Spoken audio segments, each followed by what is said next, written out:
Aquaponics versus hydroponics. Installing and operating an aquatic system can be fun. Adding plants to the same system can be as equally fun and entertaining as one can imagine.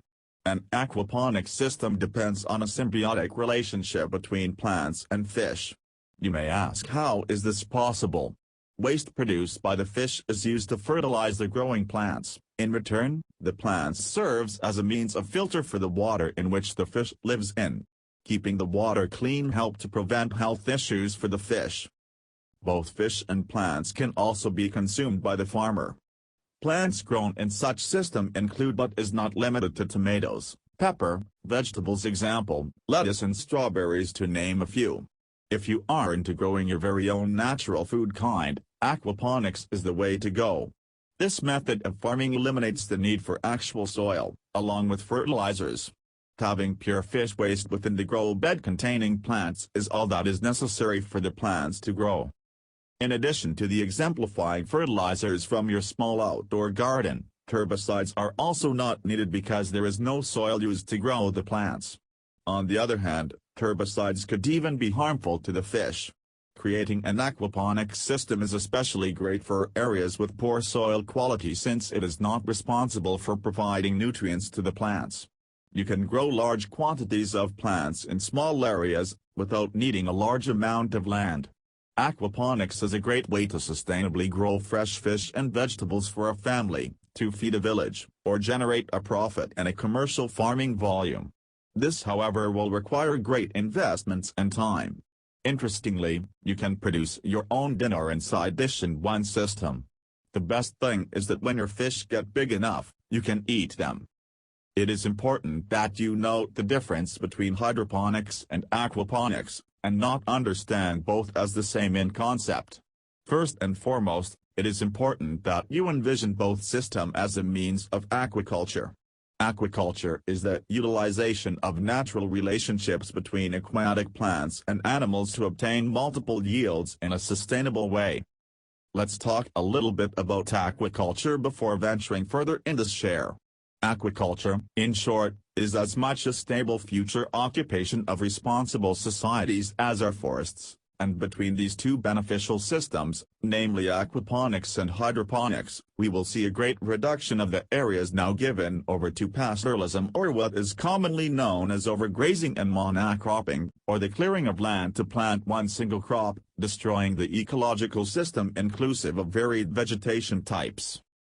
Hydroponics is sometimes confused with aquaponics. Hydroponics is a method of growing plants in a mineral water solution with no soil.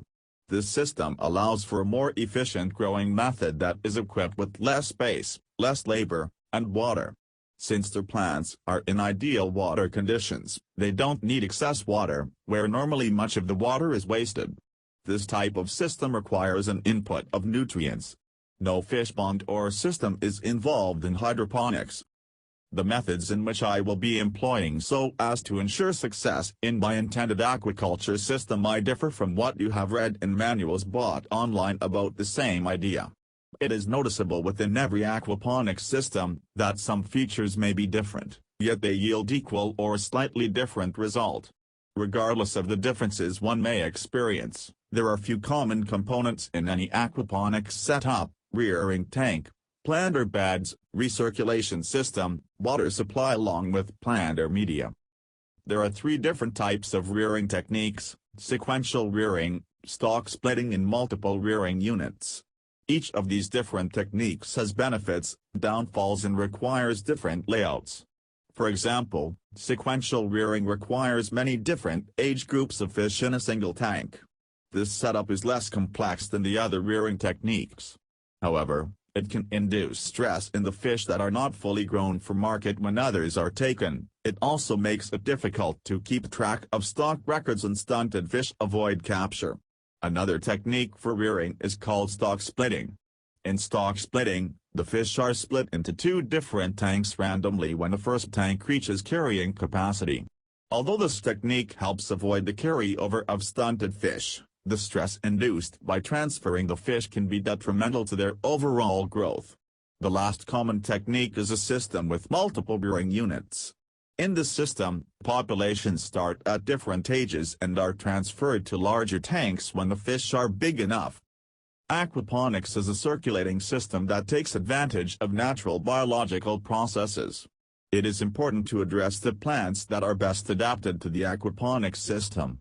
This system best supports plants that have low nutrient requirements like watercress, basil, chives, spinach, herbs and lettuce.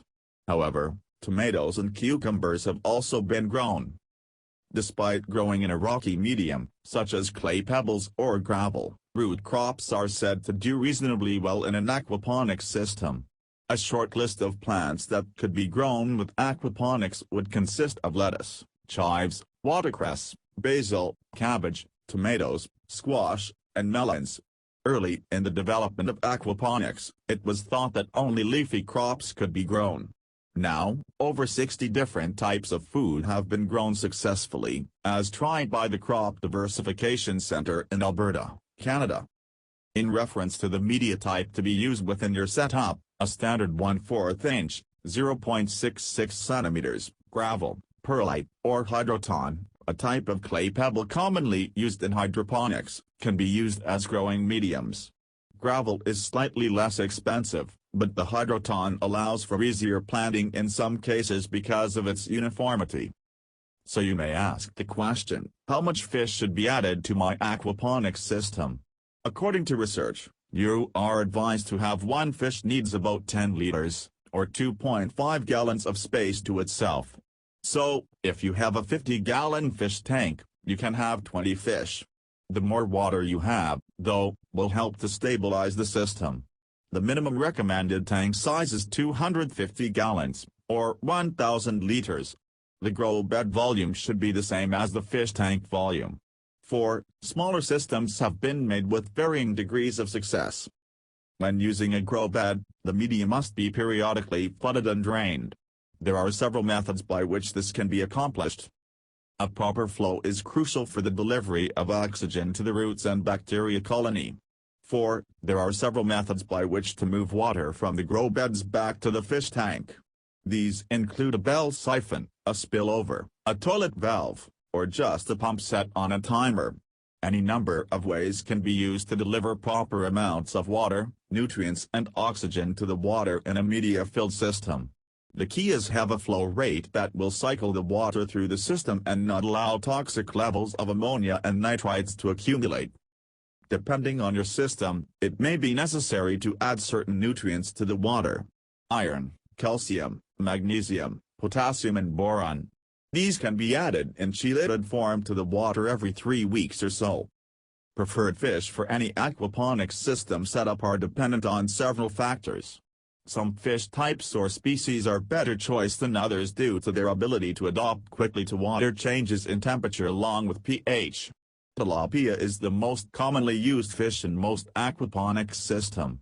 I live in the tropics, based on my feasibility study, freshwater tilapia food fish, trout, and perch Arctic char, and bass. Tilapia is tolerant to fluctuating water conditions such as pH, temperature, oxygen, and dissolved solids. The listed conditions can be measured directly or indirectly through the stocking density of fish, growth rate of fish, feeding rate and volume. I can testify that the climate you live in can skew your decision regarding what type of fish you will use in your system. I suggest that fish native to your immediate area be considered. This allows for the least amount of energy to be put into heating or cooling the fish tanks. It is also recommended to choose a hardy breed of fish that can survive fluctuations in water quality or temperature. Keep in mind that some fish eat their companions when they become larger and must be sorted out into separate tanks. I have witnessed this with my very own stock of tilapia fingerlings and fries. I know I have been long with this one, but please bear with me. When designing a new system, it is important to understand that water quality is going to literally be the lifeblood of the system. Without the proper flow rate and water conveyance, the system will function poorly if at all. It's important to remember that, with less water to act as a buffer when temperatures vary, or when there is a spike in fish waste, issues will arise. Using renewable energy or gravity-fed system saves on the number of monies spent on managing the system. Moving that amount of water around can use up a lot of energy as well, and so in designing a home-built system, focus on ways to use gravity to promote water transfer from one part of the system to the other. A good way to do this in the planning phase is to draw diagrams that show just where the water level will be in each tank. This way you know where in the system to order things, and at the end of the diagram how much vertical lift you will need to achieve in order to move water through the system. Bye for now, talk soon.